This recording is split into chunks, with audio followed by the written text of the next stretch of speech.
Здравейте, започва Доктор Време. Аз съм Стефан Щерев и съм в приятната компания на доктор Ангелова. Здравейте от мен. Отново сте в ефира на БНТ 1, за да ви дадем възможност да се срещнете с някои от най-добрите специалисти в медицината. Днес предаването ще обърнем внимание на най-болезнената форма на артрит. Подаграта и хиперурикемията или увеличената пикочна киселина в организма. Есента провокира пристъпите на подагра. Ще се консултираме с професор доктор Боряна Делийска, от която ще научим, че лечебното хранене е особено важно. Но преди всичко, колега Щерев, да диагностицираме времето. Разбира се, веднага.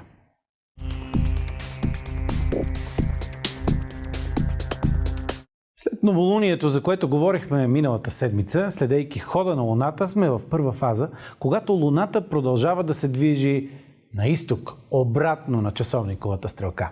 От Слънцето тя отново става видима във вид на млада месечина в западната част на небосклона. Физическите натоварвания трябва да нарастват постепенно до петия ден. Трябва да ядете повече прясна, сурова, прохладна, водниста и необработена термически храна. Прясно изтискани плодове и зеленчукови сокове, ябълки, червено цвекло, моркови. Но каква е правилната доза фрешове на ден, ще се консултираме с доктор Ангелова. Иначе, времето е есенно, кестенно, малко дъждовно и леко прохладно.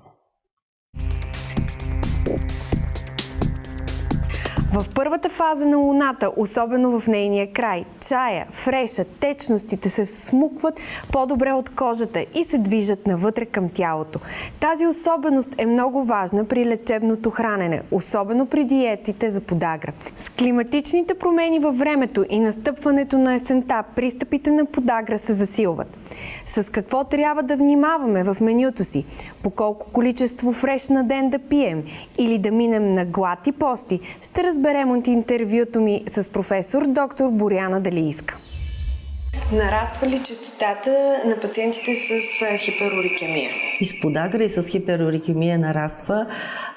Общо взето като един много сериозен скок, говоря в световен мащаб, може би това е свързано с начина на живот и консумацията на много фруктоза. Фруктоза се оказва, че е поредният рисков фактор за развитие на пикочна киселина и на подагра. Използването на фруктоза нараства. Тя се намира в всички захарни продукти. Бисквитики, вафлички, които ежедневно всеки човек консумира, така наречената скрита фруктоза, защото ние не знаем, че в тях, или поне до момента не сме направили справка, че в тях има не глюкозен разтвор, а глюкозо-фруктозен. Последните години така се подготвят тези хранителни продукти и същевременно повишен прием на безалкохолни напитки, които са страшно богати на фруктоза, включително и този уклон за пиене на фрешове. Категорично те са страшно богати на фруктоза. Да, полезни, но да се пие половин чаша на ден, не повече.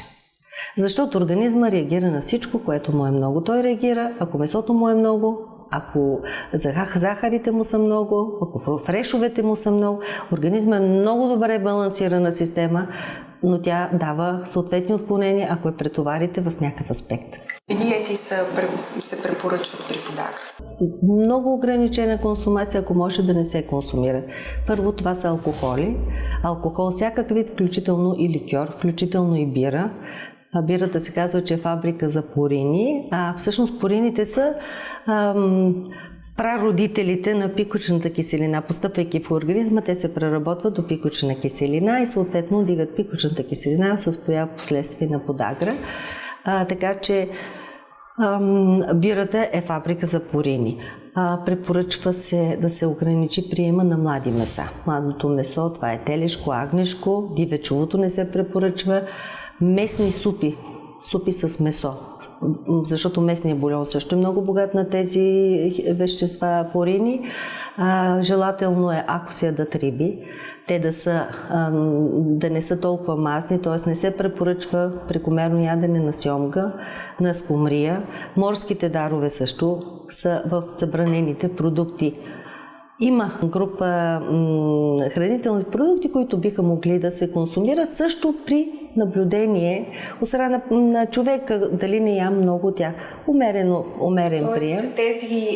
Тези групи са категорично отхвърлени. Желателно е да не се консумират от тях.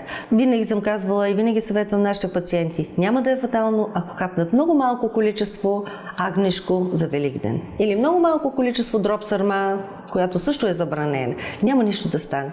Количеството прави отровата.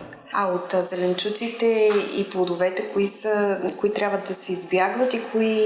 Има една група пък храни, които са препоръчителни. Едното от тях има категорични медицински доказателства, че черешите подобряват стойностите на пикочната киселина и са много препоръчителни при пациенти с подагра или с повишена пикочна киселина, като те могат да бъдат както в суров вид, в сезона на черешите, така могат да бъдат и сушени. Череши 2 до 3 пъти на ден в периода на череши би трябвало да бъдат под контрол. Другото, което е интересно, това е, че се препоръчва приема на млеко и млечни продукти.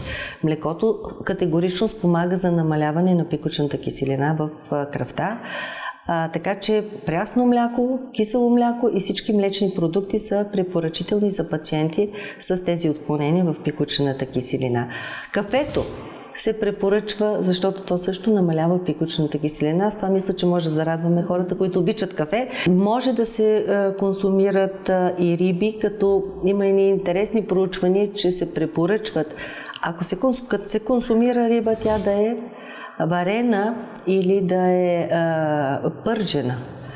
Защото ако е печена или сурова, примерно както в едно суши, но там е много малко количеството риба, ако е печена или сурова, тогава също може да предизвиква по-често подагросни кризи. Обобщавам разговора в 3 важни съвета. Диета, но не драстична. Избягвайте фруктозата и правете разтоварващи дни. И в никакъв случай пълно гладуване. Доктор Ангелова, полезна както винаги. А ако сте пропуснали важен съвет от професор доктор Делийска, гледайте повторението ни утре. Можете също да си припомните съветите на специалистите денонощно и на bdt.bg. Пуснете ни в дома си, за да сте здрави и богати. Или поне здрави. За винаги здрави!